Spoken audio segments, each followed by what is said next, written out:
Կոնկրետ։ Ему շատ բան պարտադիր չի ֆիքսի, բայց այնպես չոր։ Եթե հիմա միացա, ուրեմն բոլորիս էմոցիաներն էլ բնականաբար տեղի են տալիս, հա, իրականում մենք բոլորս մասպետի հետ պատրաստվում ենք անել այն, ինչ որ ինքը արել է կատվի հետ։ Հիմա շնորհակալություն ենք հայտնում Վերաքննիչ դատարանի կազմին, բոլորին, որովհետև իրենց դրած հարցերը իրականում շատ կարևոր հարցեր էին, թե որը վերաբերում էր առանձնակի դաժանության։ Ըստ էության, եթե նույնիսկ կատվի դին չկար, կարելի էր փորձագետի դիմել, որը թեկուզ կարող էր նայելով, ասենք մեր կարծիքը ենթադրենք սուբյեկտիվ է, ասել դա դաժանություն է, առանձնակի դաժանություն է եւ ինչ կարա լինի։ Երկրորդը, էլի եմ ասում, կան շատ հարցեր, որոնք մնացել էին օդում։ Սա մեկ ասում է տղաս հետս ա եղել, մեկ տղաս հետս չի եղել, մեկ կնիկս ա հետս եղել, մեկ աղունիկն ա հետս եղել, այսինքն այս բոլոր հարցերը հուսանք, որ այս պարագայում Առաջացյանի դատարանը կգտնվի իր բարձունքի վրա եւ պատասխանները կտա։ Միևնույն ժամանակ անկախ նրանից, որ դատախազություններ բերել բողոքը, այս ամբողջը դա քննչականի թերի աշխատանքի արդյունքն է։ Մենք բազմիցս գնացինք քննչական, այդ ինչ էր Դավիթ Բաղդասարյան էր, ինչ էր այդ Ուկրաինայից փախած մի հատ քննչականի պետ կար։ Մեր ամեն տենալուց դուրն էր փակում, բայց միգուցե ինքը հայերենին լավ չէր տիրապետում, մենք Խերսոնի լեզվով իրան կբացատրեինք, թե ինչ փաստաթղթեր է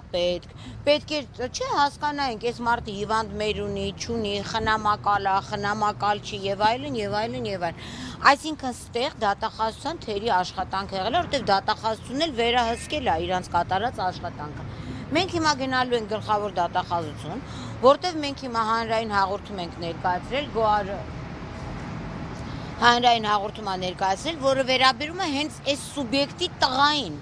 այսինքն տղայի մասնակցությունը եղել է թե չի եղել, մենք բնականաբար վիդեոից գիտենք, որ եղել է, եւ ինքն էլ ասում, որ եղել է,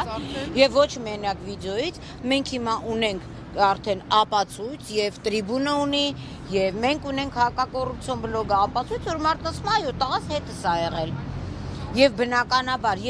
եթե իր մոտ բան չի, ռազդվայինի լիչնստի չի,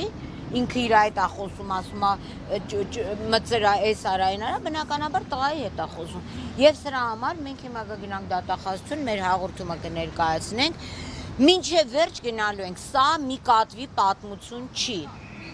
Սա ընդամենը կենդանիների եւ մարդկանց համակեցության կանոնների մասին է եւ սա պետքա լինի նախադեպային դատական ակտ, որպիսի մեր երկրում չբազմանան մարզպետները։ Նորից եմ բոլորիս անունից Վերաքննիչ դատարանի դատավորների կազմին մենք բոլորը շնորհակալ ենք, որովհետև երբ որ գնա առաջին ածան, մենք նորից բնականաբար մասնակցելու ենք, բնականաբար հանրային ենք հնչեցնելու մեր բոլոր հարցերը եւ կարծում եմ չէ, վստահ եմ մենք հասնելու ենք հաստատ հաջողության։ Միանշանակ։ Մերսի ձեզ բոլորիդ, կազմ ջան, շնորհակալ ենք ձեզ, կգնանք հիմա Առաջացյանի դատարան։ Տրիբյունայեմի հարգելի հետևորդներ, մենք այսքանով ամփոփում ենք մեր ուղիղ հեռարձակումը, հիշեցնեմ, որ մենք գտնվում ենք Վերաքննիչ դատարանում, որտեղ քիչ առաջ ընթանում էր մարզպետ Գրիգորյանի